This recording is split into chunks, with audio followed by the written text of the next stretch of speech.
Good morning, Connor with Honor. I hope everybody's having a fantastic 6th of March, 2024. Today we're going to talk about your Santa Clarita real estate update. This is the foreclosures for Santa Clarita, Greater Los Angeles, Antelope Valley show. Of course, distressed properties, real estate owned properties. People want those because they see that those sometimes give them better deals. Unfortunately, a lot of times the owners of them, the banks, aren't as nimble and they're looking for a very quick close. But I'll give you more information on that and also talk to you about those numbers as they relate to what's currently on the market in the distressed property realm, both in the Santa Clarita Valley and also Greater Antelope Valley. So I'll be able to cover that in just a moment. A couple different things that are being talked about online pertaining to both selling and buying real estate. And of course, I do these shows every single day, talking about what's happening in the market, scouring the local news, and then also looking at inventory, seeing what's currently out there listed for sale, and then bringing that to my clients. And today is no different because we've discovered that we are still increasing in the amount of listings that happen to be on the market for sale, both in the Antelope Valley and Santa Clarita Valley. And that is something that buyers will be a little bit happy with, but unfortunately, those buyers out there have a ton of competition. So while they might be happy, their results on the other end of it, whether they win that bid or not, might not be as happy of a place as they want. So right now we have currently in Santa Clarita Valley 311 active listings. Yesterday it was around 317, 320, I believe. So those numbers do morph and change, but we've been consistently over 300 for the past few days. Been monitoring the market. Prior to that, we were at 250 to 270, so the inventory was quite low. The real estate news online, they talk about the spring market having kicked off and there's higher percentage numbers and people going into escrow and home selling, and that is absolutely true.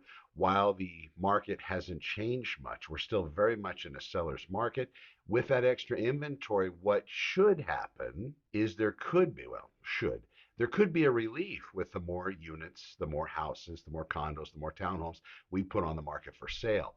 The problem with that is we don't have a lot of that inventory even promised to be coming because the sellers don't have a place to go.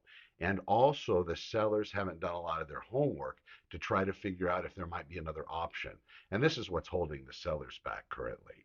A lot of them are at the 2 and the very low 3% interest rates for the residences, the real estate that they own, because they refinanced when the rates were that low. In order for them to move, they're going to need a place to go. In order to go to a place, they're going to have to solve that mental dilemma that they could be having about them being uncomfortable where they are versus being happy with that interest rate versus being comfortable where they go somewhere else and uncomfortable with the new interest rate. There could be other ways as well. Some of the people that are out there purchasing real estate are trying to look for those assumable mortgages, the ones that are at the 2 and 3% that they can pick up and assume that actual mortgage level that that current owner of the property has. Something to consider, maybe look for. There's going to be even more talked about that particular system in the future. I know a lot of people are trying to even develop their own startups that promise these ultra low interest rates with maybe some kind of equity share in the property that you are buying. Looking at that as good leverage over time. We see that playing out as well in the financial markets. Just be careful because that is super new, and I wouldn't want to see any of my clients getting involved in something that that has a lot of fine print that hasn't even been worked out yet. So do yourselves a favor, make sure you get good advice on that. And if somebody's offering you a steal, make sure that that steal is really a steal and you're not getting stolen from. Also, the question gets out there, do I have a neck? Yeah, there's the neck right there. I do have a neck under there. Just to let everybody know, people were thinking that because of the beard, I didn't actually have a neck. But there's the neck. Yeah, it's there. Not a, it's big, but it's not one of those hourglass shaped necks that everybody likes. All right, let's talk about foreclosures and short sale and probate and those types of properties. Now, so I ran all the inventory currently, and I pulled it from Santa Clarita Valley as well. So I looked at everything that happened to be in the foreclosure world, and I did that search. Let me do it again here because I definitely cut it off.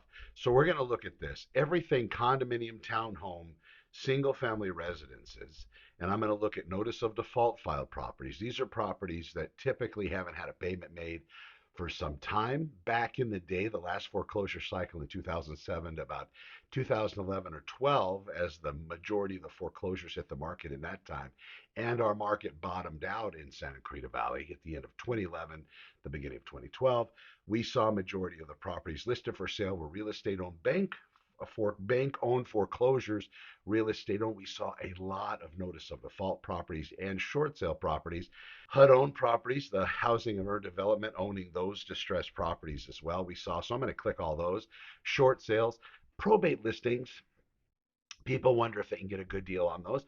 Absolutely, that is possible, but most probate listings have an appraiser that actually goes out to the property to establish that current value. And a lot of the times, as the offerings on those properties are less than what that appraiser requires, sometimes it needs to go back to the court to get more, have more people discuss what they're going to do and what strategies they're going to do in order to sell that property for less than what the appraiser said. Now, you could always need court approval with a probate sale. It always might have to go back to court. It's just going to depend on how that particular probate is structured and what instructions the court has given as far as having that property liquidated. So I did include those as well, and auction properties, of course. That was a little bit of a scam when things started moving forward. Bankruptcy properties as well, something to maybe consider. Third party approval, no. Trusts, no. Conservatorship, no. All right, so of that, and then we're going to punch in, of course, our cities: Castaic, Canyon Country, Newhall, Saugus, Stevenson Ranch, and Valencia. Just like that. All right, so currently I'm popping eight distressed properties. You got one on Bouquet Canyon, one on Robin, one on Onley, one on King's Crest, one on Barrel. That's in Castaic, one in Vermont. On Vermont in Newhall, another one, Avenue of the Oaks, number D in Newhall, one in Canyon Country. Now these aren't none of these are actually bank-owned foreclosures. We have 3 probates plus trust approval plus notice of default probate, notice of default probate, probate notice of default, and also a short pay. So in these circumstances with short pays, it's the case of an owner of a property wanting to have the bank approached and the bank asked if they will be allowed to sell a property for less than what they owe. It was the last foreclosure cycle that we had a lot of staff online at the banks in order to take care of the short sales. So they actually had assigned case workers. They had people that would actually work the short sale. They would talk to me. They would talk to my staff. And as we coordinated the short sale for our real estate seller, it all worked out great because we had full approval from all of those entities. Now, usually the REO department, if they're even in existence at most of these banks, it's probably down to a skeleton crew. They're going to be handling that. And they'll be the ones that either approve or deny the short sale.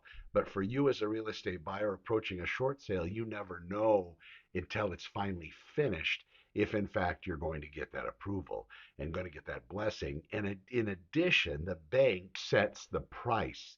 So while you might see sticker price, hate to use the car analogy, but listing price on a property at $800,000, that could be a couple different ways to look at that.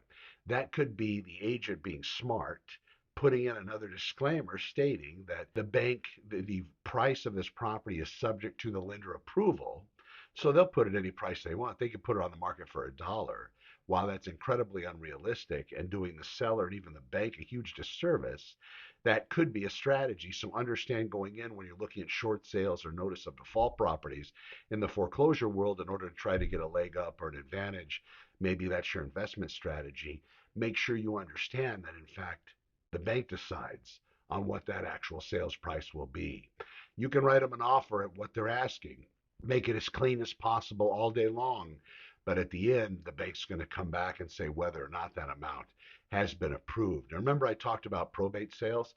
Short sales are a lot different. A probate sale is a property that just didn't have any assignments on it, typically like a will or a living trust. So they need proper guidance from the court in order to sell and move the monies from these sales to the different entities. Maybe some people that they owe, maybe they just want the grandkids getting the money, maybe they just want one of the kids because they had a favorite getting the money. Whatever it may be, that's that purpose. But moving into the short sales, that's going to require bank approval. and the regular real estate owned properties also require bank approval, but more than likely they're going to be handling those short sales as well. Probate department at the banks, really it's the contract on the end, the court approval that really does it, and the bank really could care less as long as if there is a loan on the property, everything gets satisfied. A lot of the probates, believe it or not, because they're usually involving the older folks, and maybe the older folks, those generations that pay off their houses, were a little bit more savvy than the rest of us paycheck to paycheck types. But that might be something to at least understand. So when you do want to approach the distressed property as far as a short sale, notice of default, those types of listings, at least you kind of know that mechanism works. Now, what we want to do is talk about how we get into that, but let me look at the Antelope Valley. So that was what's happening in Santa Clarita Valley as far as those numbers go, and it's not very many. So we got 8 total distressed properties, none of which are actual foreclosures. Then we move in the Antelope Valley, we have 9 in all of the Antelope Valley, and we have those properties. Let me look at the list real quick so we can kind of show you, and I can tell you exactly what they are. So these are properties that are listed with issues as far as what they are. Probate, notice of default. So right here we will show that the first one here is we pull them up. They're running. So we have notice of defaults, 1 bank-owned property, and the rest of them are notice of default, short sales, and probates. So as far as the market goes, the market indicates super healthy because we have very limited distressed properties on the market. However, back in the day when I started real estate in 1998, the market was super robust and healthy, and that continued to 2007. In 2007 is when the foreclosure market started, and then there were these things called short sales or short pays that a lot of other agents that have been in the business a long time, most of them are not anymore, but they knew a lot about it, so I was able to pick up training for them and understand the concept, and then I was able to handle the short sale. So whenever this next cycle comes, that'll be something else I'll be able to help with as well. When you're ready, let me know. I try to prepare everybody to understand what's going on in the inventory, how to best approach real estate as whether an investor or just a first time buyer or a multitude time buyer, or those people that are looking to sell their real estate in the best possible way. When you're ready, let me know. You need me, I'm here. Connor with Honor, over and out. See you tomorrow.